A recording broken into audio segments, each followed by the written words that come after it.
Hello friends, আবার একটা video নিয়ে চলে এলাম। শীতের সকাল দেখো, আবার আর একটা ট্রিপ প্ল্যান করে নিয়েছি। আমরা সকাল সকাল বেরিয়ে পড়েছিলাম। আমার মেয়ের স্কুল ফ্রেন্ড মাহি আর ওর মা, আমরা চারজন মিলে টাকি যাওয়ার প্ল্যান করে ফেললাম। এই ট্রেনে করে পৌঁছে গেলাম আমরা টাকি রোড। প্রায় 25টা স্টেশন দমদম ক্যান্টনমেন্ট থেকে হাসনাবাদ লোকাল ধরে আমরা চলে এসেছিলাম। যে স্টেশন থেকে নেমে আমরা টোটো করে পার হেড 30 টাকা করে নিল, নিয়ে আমাদেরকে পৌঁছে দিল এই রাজবাড়ির ঘাট, যেটা টাকি রাজবাড়ি ঘাট। এখানে আমরা চলে এলাম।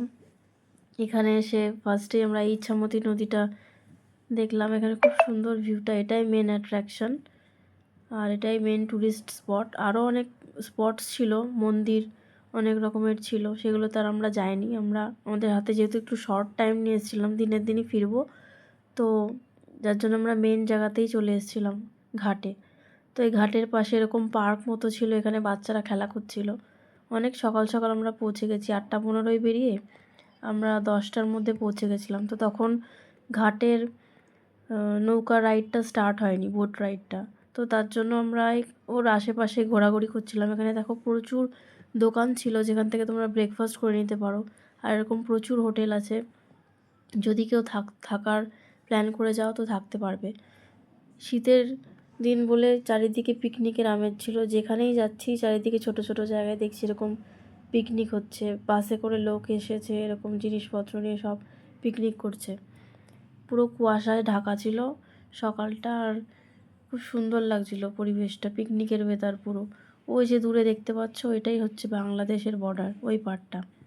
আর এরকম রিভারের পাশ দিয়ে প্রচুর হোটেলস ছিল।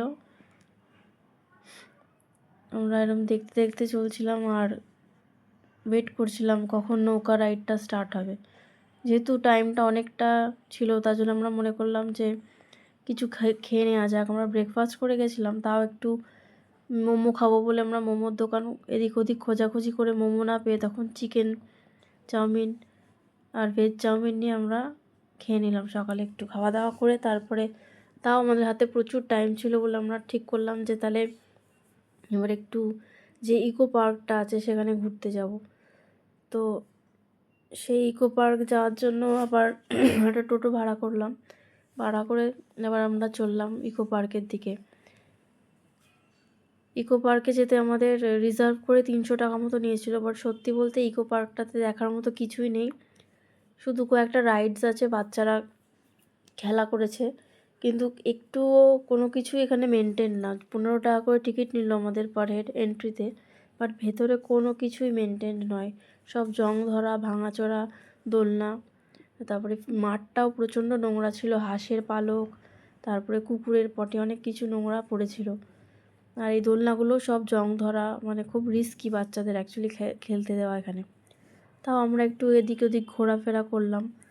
এদিকে দেখো এখানে বাঁধাকপির চাষ হয়েছে, আর ওদিকে বিটের চাষ ছিল। আর ওই যে দেখতে পাচ্ছ ওই দুটো ঘর, ওই ঘরের ভেতরে বিভিন্ন রকমের পাখি ছিল, বাট সেই পাখিগুলোর হেলথগুলো মানে কন্ডিশনগুলো ভালো ছিল না। এই যে বাচ্চারা এখানে খেলা করছিল কিছুক্ষণ, এই রাইডসগুলোতে ওরা চড়ে বিভিন্ন পোজ দিয়ে দিয়ে ছবি তুলছিল। তো এখানে খেলা করার পরে আমরা এখানে কিছু পাখি যেগুলো ছিল সেগুলোও দেখলাম। পাখি ঘরগুলোতে ঢুকে বিভিন্ন রকমের ছোট ছোট পাখি ছিল, আর তার সাথে কয়েকটা ইউনিক পাখিও দেখলাম, জানি না সেগুলোর নাম আমি বলতে পারবো না, তোমাদের যদি জানা থাকে তো জানিও। এ দেখো ছোটো ছোটো পাখিগুলো বোধহয় বদ্রি পাখি বলে, আমার ঠিক জানা নেই। আর অবস্থাটা দেখো, কিছুই মেনটেন নয়, খাবার দাবার দেওয়া নেই, নোংরা, পুরো জং ধরা জায়গাগুলো, খুবই বিচ্ছিরি অবস্থা।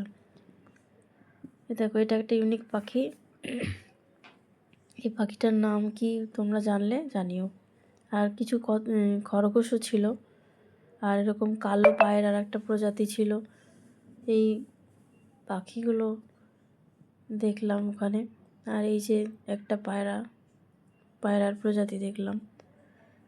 ওইখানে একটা বোটিংয়ের জায়গা ছিল, বাট দেখো এই সেই একই ব্যাপার, এই ব্রিজটা ভাঙা, বোটিংয়ের কোনো কিছু নেই, কোনো কিছুই মেনটেন ছিল না। তাই জন্য আমরা চলে এলাম আবার বোট রাইড করতে আমাদের টাইম হয়ে গেছিলো, 1টা নাগাদ আমরা পৌঁছে গেলাম। পৌঁছে গিয়ে এই বোটে আমরা উঠে পড়লাম। বোটে উঠে এখানেও পার হেড আমাদেরকে নিল 100 টাকা করে বোট রাইড করতে। বোটে উঠে দেখো আমরা খুব ভালো ফিল করছিলাম। আমার বাচ্চারা বলছিল আমরা লাঞ্চ করব বোটেই।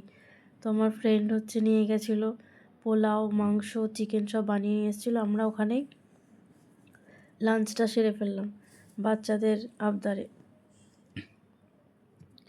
এই যে দেখো ওই দূরে দেখা যাচ্ছে ওটা বাংলাদেশের পার, ওপারটা।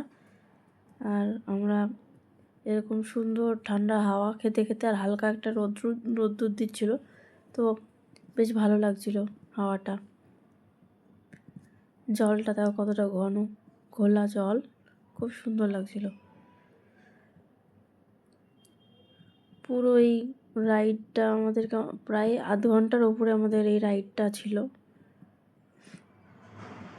একদম অনেকটা কাছ দিয়েই আমাদেরকে ঘুরিয়ে আনলো ওই পাড়ের, বাংলাদেশের ওই পাড়ের কাছ দিয়ে